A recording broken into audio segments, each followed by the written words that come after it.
A paz do Senhor, amém? Essa é a terceira aula, segunda parte da terceira aula, porque o celular tem uma memória bem curtinha, eu não pude terminar, amém?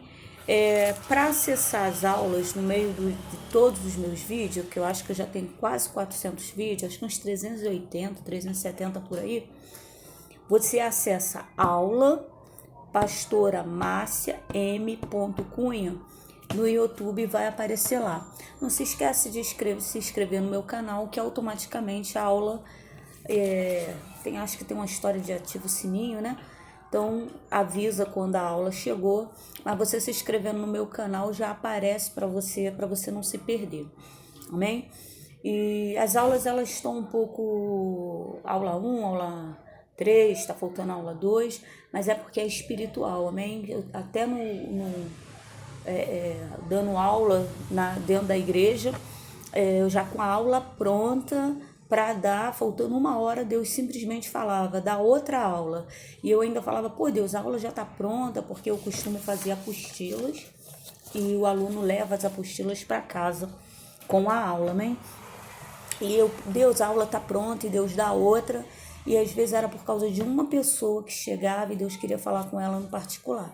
Então, se acostume que é assim mesmo, mas vai dar tudo certo. Com Deus, dá tudo certo no final, amém? Então, essa é a segunda parte da aula 3. E na primeira parte, nós falamos de Esaú. O quanto ele tinha uma coisa muito preciosa, mas a qual ele não deu valor, né? Mas tinha alguém de olho naquilo, tinha alguém que sabia o valor do que ele tinha nas mãos. Ou seja, muitas vezes nós temos um marido que é um presente de Deus, mas nós chamamos ele de desgraçado, de imbecil, de retardado. Irmãos, eu fico horrorizada com as coisas que eu tenho escutado por aí. E quando eu falo, olha, teu marido é um presente de Deus, a pessoa só falta me bater. Quando eu falo isso, eu não estou brincando, como eu costumo dizer, eu estou brincando, mas eu estou falando sério. Só falta me bater. E muitos homens também traindo suas esposas, irmão, que são presentes de Deus. Então, é como se fosse Esaú. Esaú tinha uma coisa muito preciosa, mas ele não deu valor. E ele acabou perdendo. E alguém que estava perto, estava observando, acabou ficando com o que ele tinha de melhor. Que nós possamos hoje entender que os filhos que nós temos, mas usa droga, irmão Márcio, é um presente de Deus. Os filhos que nós temos, mas está preso, é um presente de Deus. Só que precisamos lutar muitas vezes. A palavra de Deus fala de que se queixa, pois, o homem, a não ser de seus próprios pecados. Por causa do pecado no mundo, por causa das nossas escolhas que muitas vezes fazemos, temos perdido presentes de Deus, né? Então vamos aprender a profetizar, como Ezequiel 37, no vale de ossos secos. Porque em Ezequiel 37, Deus leva o profeta em espírito para uma situação. Ele entra dentro de um vale, onde está cheio de esqueleto, de corpos, de pessoas que pecaram, erraram e ali estava recebendo a consequência do pecado. Mas Deus estava ali falando, crês tu que eu posso ressuscitar? E o profeta fala com Deus, Senhor, tu sabes. Ou seja, Deus sabe de todas as coisas. Deus sabe o que ele vai ressuscitar. Deus sabe o que ele não vai ressuscitar. Eu tenho uma pregação no YouTube antiga que Deus não vai ressuscitar. Irmão, é antiga. Tem coisas que Deus não vai ressuscitar. Então, são coisas que nós vamos lutar, mas vamos esperar, amém?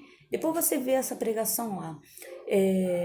Nós vamos lutar até que Deus fale. O que Deus falou sobre esse casamento? É para largar? É para deixar? Porque dificilmente Deus fala isso. Deus sempre fala para lutar. Mas temos uma coisa chamada livre-arbítrio, irmão. Pelo amor de Deus, não confunda livre-arbítrio com ficar o tempo todo casando e separando. Livre-arbítrio é uma coisa, casa separa é outra, irmão. Então, vamos aprender a lutar pelo que nós temos. Vamos aprender a esperar a resposta de Deus. Porque não adianta ficar mudando de casamento. entendeu? Nem esperar, né? Como alguns pais eu vi que tem pai e mãe esperando que Deus mate seus filhos porque não aguenta mais, né? Aqui na Terra nós passamos processos, mas que tem respostas de Deus. Está doendo? Ora mais. Está doendo? Jejua mais. Está doendo? Busca mais. Porque a palavra de Deus fala para invocar o nome de Deus, para buscar a face de Deus enquanto se pode achar. E todo aquele que invocar o seu nome será salvo. Amém?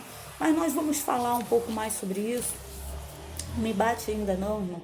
Eu tenho certeza que tem gente que está adorando os vídeos, mas tem gente, irmão, eu sei porque eu já dei essa aula e eu já tive aulas desse curso, eu já tive diversos problemas, mas tudo que eu estou citando é a palavra de Deus, amém? É palavra, é unção, e você vai ver que ela se encaixa no final do curso, você vai entender melhor, não todo o pensamento de Deus, porque não tem uma pessoa no planeta, no mundo inteiro, anjo nenhum sobre a face da terra, ninguém pode realmente explicar Deus, mas um pouquinho, entender um pouquinho desse Deus vem da parte dele, ele nos permite e ele quer que nós venhamos a conhecê-lo. Então Esaú ele perde, tem outra pessoa já de olho, né? Então vamos falar de outro que transformou a bênção de Deus em maldição por causa da traição foi o rei Davi. Oh! O rei Davi, segundo o coração de Deus? Como alguém consegue ser segundo o coração de Deus e errar tanto?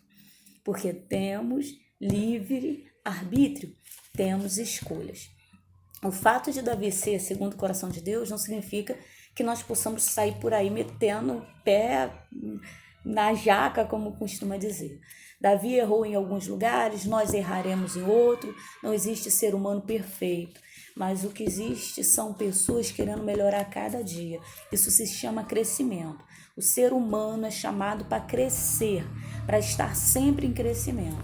Quando acaba o crescimento físico, continua o crescimento intelectual, continua o crescimento de maturidade, sabedoria, nós estamos sempre em crescimento.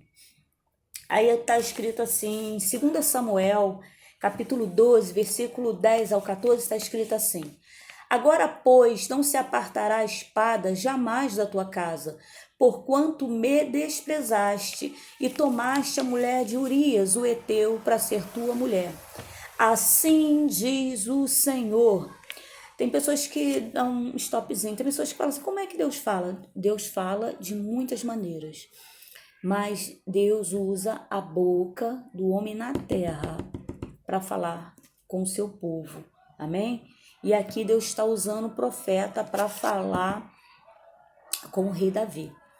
Assim diz o Senhor, eis que suscitarei da tua própria casa o mal sobre ti, e tomarei tuas mulheres perante os teus olhos, e a darei a teu próximo, o qual se deitará com tuas mulheres perante este sol. Porque tu o fizeste em oculto, mas eu farei este negócio perante todo Israel e perante o sol. Então disse Davi a Natã era o profeta, pequei contra o Senhor, e disse Natã a Davi, também o Senhor perdoou o teu pecado, não morrerás.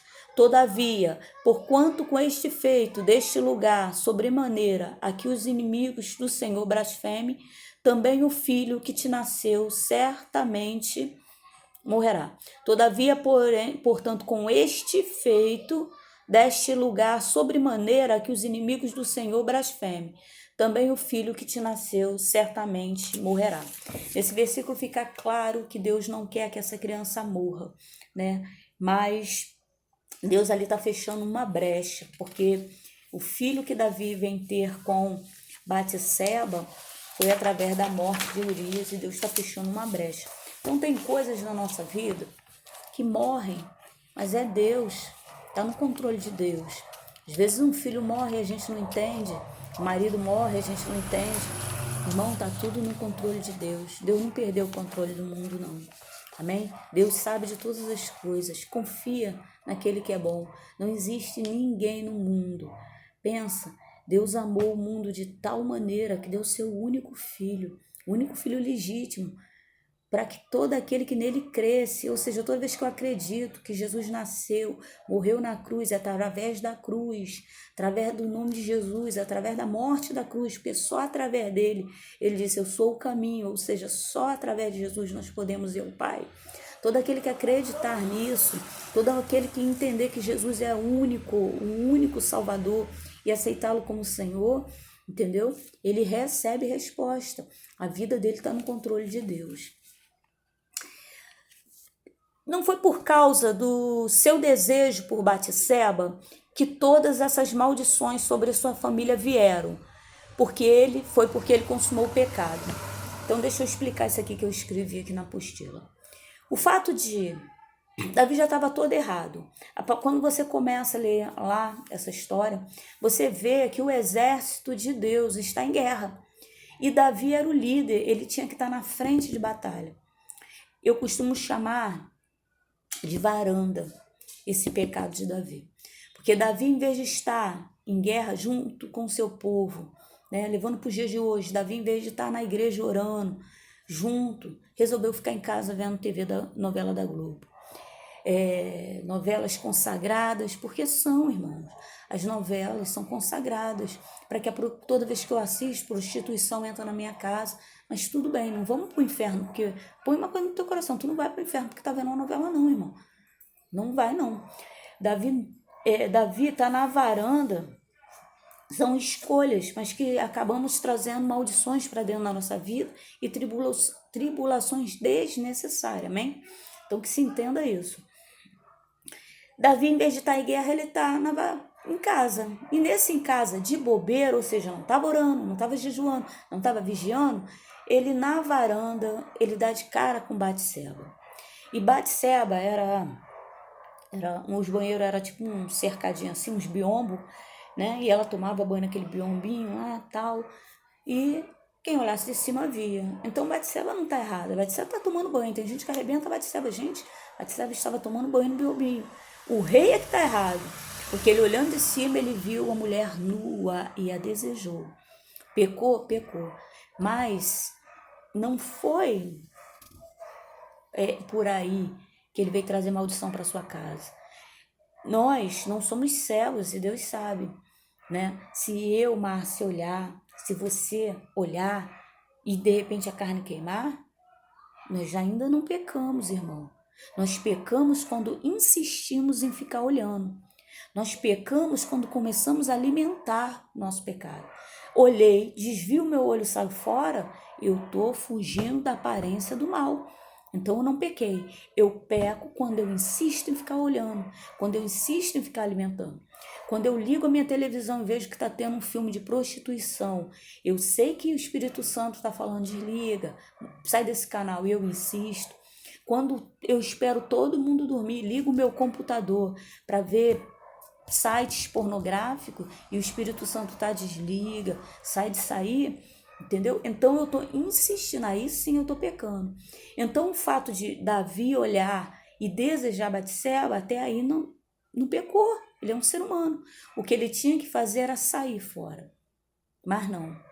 Ele ficou ali olhando, e quando você e eu, começamos a alimentar o pecado, ele começa a criar força, né? São 2 leões, já ouviu essa história, né? São 2 leões, o do espírito e da carne.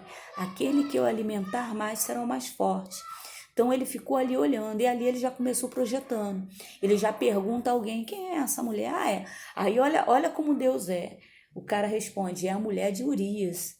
Ou seja, já era para ele sair fora, mas ele insiste. Manda chamar a mulher. E outra coisa que as pessoas não entendem é que a mulher era obrigada. Ainda mais que ele era o rei, tá? E ele faz sexo com Batseba e ela engravida. Ou seja, tudo isso Davi está fazendo achando que ninguém está vendo. E ali ela engravida e começa a projetar a morte de Urias.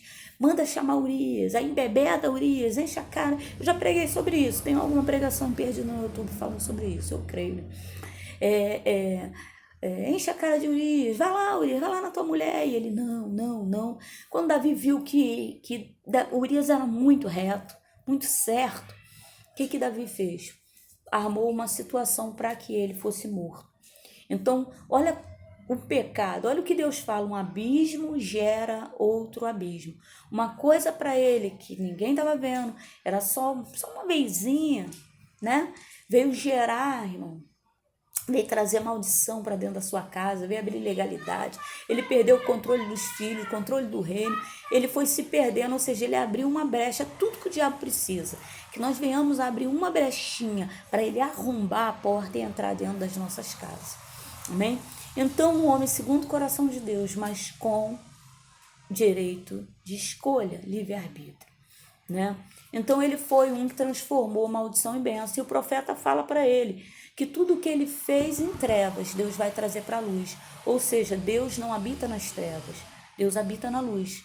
Quem habita nas trevas é Satanás. Ou seja, toda vez que eu preciso fazer alguma coisa escondido, já tem alguma coisa errada. Se não é um bolinho de aniversário de surpresinha que logo em seguida vai ser revelado, com certeza não veio da parte de Deus. Então, traição, adultério, mentira, são coisas que eu preciso estar nas trevas. E quem habita nas trevas? Satanás. Então, eu estou abrindo brecha para Satanás trabalhar na minha família, amém? Vamos lá. Ninguém, a palavra de Deus nos diz, ninguém sendo tentado diga, de Deus sou tentado, porque Deus não pode ser tentado pelo mal e a ninguém tenta.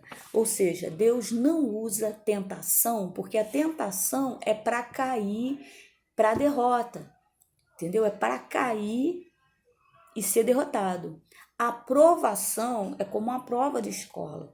O professor ensina, ensina, ensina. Deus tem nos ensinado. Todos os dias nós aprendemos um pouquinho mais da palavra de Deus. Todo dia nós aprendemos mais do querer de Deus. Aí vem a prova. O que é a prova? Situações onde tudo isso que você está aprendendo aqui, comigo, na sua igreja, com seu pastor, né? Tudo isso que você está aprendendo, vai ter uma hora que você vai parar e é a hora que você vai ser provado. É nessa hora que tudo que você aprendeu vai ser posto à prova. E a intenção, qual é a intenção do professor? Que o aluno tire nota 10 e seja aprovado. Ou seja, Deus não tenta. Tentar é para você cair, se perder, morrer. Isso é coisa do diabo. O diabo é que quer que nós venhamos a cair para nos chutar, para nos derrubar, para nos transformar no pão que o diabo amassou. Ficar nos pisando. Deus não. Deus nos ensina, nos ensina, nos ensina e nos prova para que venhamos tirar nota 10 e ser aprovado. Então ele não pode ser tentado, não podemos tentar Deus. E assim como ele não aceita a tentação na vida dele, ele não aceita que você seja tentado. Ele não tenta ninguém. Ele permite que o diabo te tente. Mas põe uma coisa na sua cabeça que eu já falei em outros vídeos. O diabo ele pode te oferecer o prato, mas cabe a você dar um passo em direção ao diabo para pegar o prato. Ele não obriga ninguém a comer. É proibido por Deus o diabo obrigar alguém a comer. O diabo não obriga ninguém a usar drogas, não obriga ninguém a se prostituir, não obriga ninguém a mentir, não obriga ninguém a trair, não obriga ninguém a usar drogas, bebida, nada, nada. Ele não obriga. Ele pode chegar perto e sussurrar, nos oferecer esse prato. Agora, pegar da mão do diabo e comer é uma coisa que depende de cada um de nós. Amém? Mas cada um é tentado quando atraído e engodado pela sua própria concupiscência. Ou seja, o diabo ele sabe exatamente os nossos desejos, ou seja, sua própria concupiscência. O que é concupiscência? Saiu. É os desejos da minha carne, né? Cada um de nós. Tem gente que é fraco para bebida, né? Então, quando alguém fala, toma um copo de cerveja, pronto, caiu, acabou. Tem gente que é fraco para prostituição, tem gente que é fraco para adultério, né? Então nós temos que nos avaliar e ver aonde estão nossas fraquezas, porque Deus sabe onde estão nossas fraquezas e o diabo ele está ao nosso derredor descobrindo quais são as nossas fraquezas, e quando ele descobre, ele começa a nos tentar naquilo. É muito comum a traição, porque a maioria de nós é tentado na carne, amém? Então nós somos atraídos pelos desejos da nossa própria carne.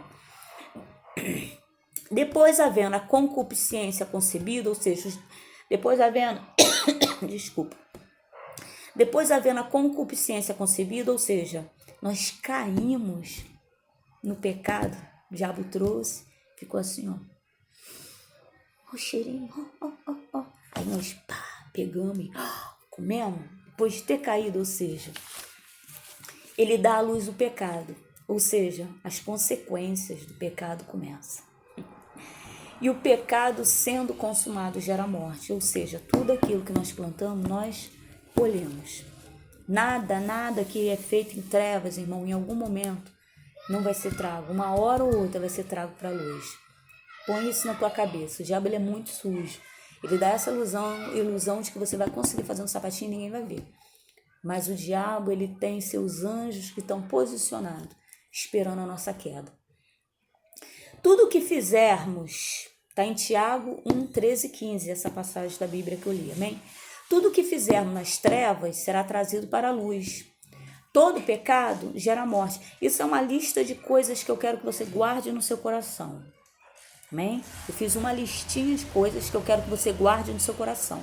Então eu vou repetir. Tudo que fizermos nas trevas será trazido para a luz. Todo pecado gera morte. Quem traz seu cônjuge, saiu, traz também seus filhos, seus pais, seus amigos que sempre acreditam em você. Mas quem trai primeiramente a Deus e depois a si mesmo, admitindo uma falha de caráter, traição e falha de caráter. Deus, outra coisa, guarda isso no teu coração, Deus não passa a mão na cabeça de ninguém. Davi era segundo o coração de Deus, era escolhido, né? Deus amava Davi, mas quando Davi pecou, ele colheu, irmão. Depois você lê lá com calma, Davi colheu muita coisa. Não foi só a morte do seu filho com Batseba, não.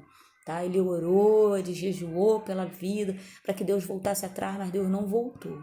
O bebê morreu e depois ele veio colhendo muita consequência dentro da sua casa, muita maldição. Então, uma coisa que para ele foi um prazer momentâneo, irmão. Uma coisa momentânea veio trazer muita destruição. Será que vale a pena? Será que vale a pena eu alimentar esse desejo da minha carne? Será que vale a pena? E não é perder a salvação na terra, porque muitas vezes se fala em salvação no céu, mas a salvação do meu casamento, a salvação dos meus filhos. Quanto filho que não fala com o pai por causa de traição, né? Quanto filho decepcionado com o pai, quanta ovelha decepcionada com seu líder, né? Por causa de traição. Deus não passa a mão na cabeça de ninguém. Ele escolheu Davi, dizendo que era conforme seu coração, mas quando ele pecou, enviou Natã, o profeta. Foi o que eu acabei de falar. Em Gálatas 6, 7, 8 tá. Não erreis, Deus não se deixa escarnecer, porque tudo que o homem semear, isso também ceifará. Porque o que semeia na sua carne, da carne ceifará corrupção, mas o que semeia no espírito, do espírito ceifará a vida eterna. Está em Gálatas 6, 7 e 8. Todo final, aproveitando que essa aula aqui, estou com um pouco mais de tempo, todo final da aula, toda apostila minha, eu sempre falo do começo, né, lá de Neemias, mas não toda apostila eu faço questão de escrever assim. A paz, guerreiros e guerreiras de Deus. Não resolvi dar aula para casais e família? Não foi eu que quis. Irmão, sabe que eu queria ir pro shopping, comer churrasco, viajar, tá? Então foi uma decisão de Deus na minha vida. Não era o que eu queria. Eu apenas acatei a vontade do Senhor, tá? Já apanhei muito dando essas aulas, irmão. Tu não tem noção. Ainda mais de homens. Porque Deus falou, vai dar. Eu falei, Deus, tu tem noção? Deus.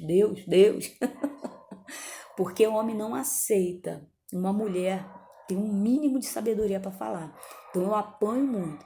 Eu vejo homens, irmão, não vou nem entrar nesse detalhe, que senão homens batendo nas esposas já vieram me afrontar. Que eu não podia dar aula, mas ele podia bater na esposa, ele podia espancar o filho, xingar o filho, entendeu? Homens que odeiam seus pais, não admitindo que eu desse aula. Então você vê uma pessoa atribulada, correto? Completamente com a casa desmoronando, sem querer ajuda, porque ajuda Deus está usando uma mulher. Amém? Mas isso aqui é livre-arbítrio, irmão. Eu não ganho R$1 para ajudar ninguém. Às vezes batem aí no portão, eu tô vendo um filme, irmão. Às vezes perdo o final do filme. Ora aí, pastora. Aí ora, manifesta demônio, expulsa demônio, pede comida, vai embora. Isso aqui é o meu ritual. Não foi o que eu quis para minha vida, foi o que Deus pediu para que eu fizesse, eu aceitei. Entendeu? Deus fala para Pedro: Pedro, tu me ama? Pergunta 3 vezes. Aí Pedro: tu sabe, Deus. Aí ele: então apacenta minhas ovelhas. Ai, meu Deus, eu sabia que era prova, hein? Eu tô brincando, mas eu tô falando sério. Então vamos lá. A paz, guerreiros e guerreiras de Deus. Não resolvi dar aula para casais e família. Foi Deus. Foi Deus quem resolveu por mim. Não sou melhor do que ninguém, irmão. Tira isso do teu coração. Sou uma pessoa cheia de falhas, cheia de erros. Tá pensando que eu sou uma Mulher Maravilha? Aí, menina, nem me pareço com ela. Se pelo menos tivesse um naipe. Aquela, né? Aquela cera, aquele cinto, como é que é? Aquele negócio, laço da verdade. A verdade eu tenho, mas não é um laço, é Jesus. Não me pareço com ela, então não me confunda com a Mulher Maravilha, porque eu não tenho superpoderes, não sou imune a erros. Eu sou uma pessoa que pede perdão, eu sou uma pessoa que passa mais tempo perdoando e tentando evitar. Olha, eu sou uma pessoa que passa mais tempo perdoando, porque caramba, é brabo, e tentando evitar pedir perdão. Porque melhor do que pedir perdão é aprender com o erro. Amém? Eu tenho uma frase que faz tempo que eu não falo, que é assim: errar é humano. Repetir o erro é retardamento mental. E uma vez, e só é erro se eu não aprendi nada com aquilo. Porque se eu aprendi alguma coisa com aquele erro, não foi erro, irmão. Põe no teu coração, não foi erro. Foi um aprendizado. Porque a partir daí, não erramos mais. Devido ao meu casamento estar doente, eu procurei a cura. Já falei sobre isso em alguns vídeos, né? E enquanto eu buscava por meu marido, por mim, Deus me colocou nesse ministério. Não estou ensinando, estou aprendendo com ele, passando para vocês. Temos 2 opções: desistir e dar vitória para o diabo, ou colocar nossas vidas na mão de Deus. Eu oro por vocês, vocês oram por mim, né? É o que está escrito no final. Amém? E eu gostaria de fazer uma oração por você agora. Senhor Pai amado, Deus querido, feche seus olhos, não fica olhando para mim não. Senhor Pai amado, Deus querido, Espírito Santo de Deus, Deus, assim como tu falaste comigo nas madrugadas, Pai amado, Deus querido, enquanto eu lia livros, enquanto eu escutava outros pastores, enquanto, Senhor, eu orava ao Senhor para que o Senhor viesse restaurar meu casamento. Pai, eu podia sim me separar do João, Pai amado. Cheguei a pedir o divórcio 2 vezes, Pai, e tentar casar de novo, mas não era essa a tua vontade. E, Senhor, hoje eu sei que valeu a pena, Pai amado. Eu não sei se amanhã eu e o João vamos estar juntos, mas uma coisa eu sei que hoje, nesse dia de sábado, Pai amado, que já é noite, o meu casamento está muito bem, obrigado, porque está no controle de Deus. Senhor, eu tenho aprendido com meus erros, eu quero te pedir, Senhor, que o Senhor venha tomar essa pessoa que está aí do outro lado. Pai, ela quer ser um bom marido, ela quer ser um bom pai, ela quer ser uma boa mãe. Pai, eu não sei qual o desejo do coração, mas, Senhor, ensina a ser boas mães para que não venhamos a falhar, Pai amado, Deus querido, porque eu aceito meu erro, Pai amado. Quantas e quantas vezes o Júnior me pediu, Pai amado, com 14 anos que eu o levasse para a igreja, mas eu queria ficar tomando cerveja, e o Júnior queria ir para a igreja, eu não queria levar, e eu ficava arrumando desculpa. Em menos de um mês, Pai amado, Deus querido, que ele ficou sem ir para a igreja, ele conheceu o tráfico, ele conheceu as drogas, e hoje eu entendo a minha parcela de culpa, porque ele me pedia, Pai, para que eu o levasse. Eu não queria compromisso com Deus, eu queria tomar minha cerveja, eu queria viver na prostituição, no engano, na mentira. Eu não pensava que era engano, eu não pensava que era mentira, mas depois, Senhor, eu vim colher 4 anos meu filho no tráfico, 4 anos meu filho usando drogas, porque eu tinha tomado uma decisão de não levá-lo à igreja. Mas, Senhor, desde o momento que eu te aceitei como Salvador, tu tem feito maravilha dentro da minha casa, no meio dos meus filhos, no meio da minha parentela, no meu casamento, na minha vida financeira. agora. E eu quero profetizar em nome de Jesus resposta na vida dessa pessoa que me ouve. Amém. Deus é fiel. Amém. Deus vê, Deus ouve, Deus é justo. Amém. E Ele executa a sua justiça. Deus está no controle da tua vida. Vai dar tudo certo. Agora é só vitória. Amém.